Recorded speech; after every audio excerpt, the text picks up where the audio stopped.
Hey all, Ron here from Military Images Magazine with a new episode of Life on the Civil War Research Trail. It's a big day. The latest issue of the magazine, the summer issue, has been mailed, and subscribers will probably start receiving it today. The cover, I am pleased to share, is right here. And you'll see by the whoop, my fingers are covering it. The cover story is called A Fresh Look at a Gettysburg Icon. The image that's on the cover is reproduced here so you can see it a bit more easily. This particular image is probably known to anyone who has any inkling, any knowledge about the Civil War and Civil War photography.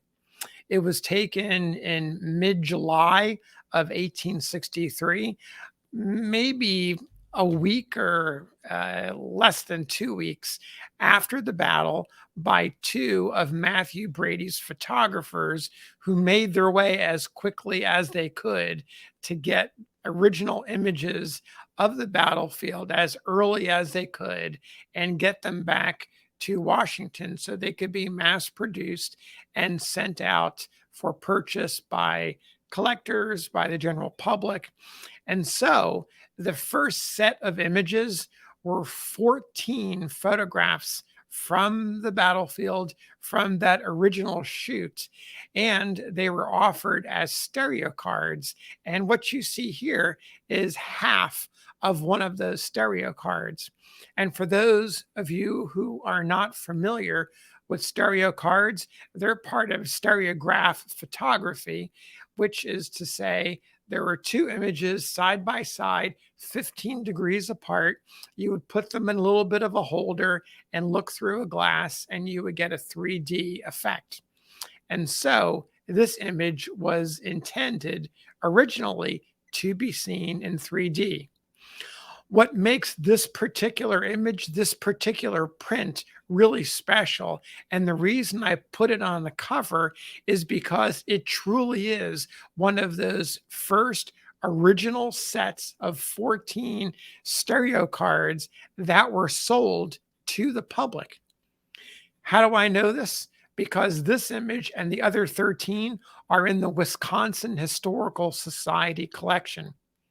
Well, how do I know that they were actually purchased during that early time period in August of 1863? Well, the provenance of this particular set is Lucius Fairchild, who was a senior officer in the 2nd Wisconsin Infantry. He was severely wounded with the Iron Brigade at Gettysburg, and it cost him one arm that was amputated. He was in Washington and he purchased this set in 1863 during that summer while he was recovering. So we have a really special image here.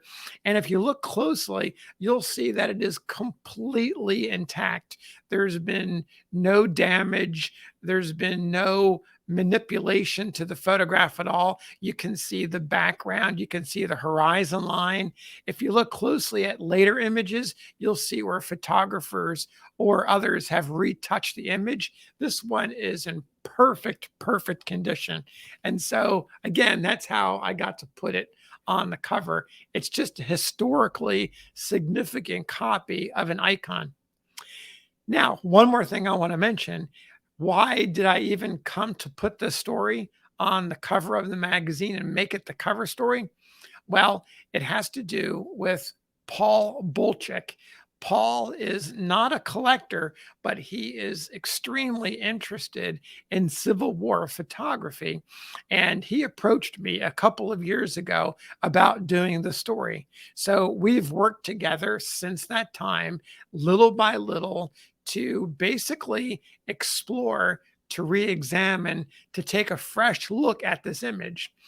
One of the really surprising things is how little is actually known about it.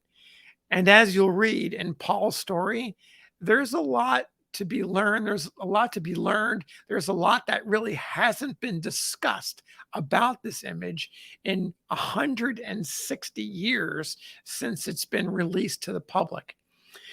So I recommend you get a copy of the magazine, read the story for yourself, and I hope that maybe it will motivate you to do your own photo sleuthing and see what you can find out about this image.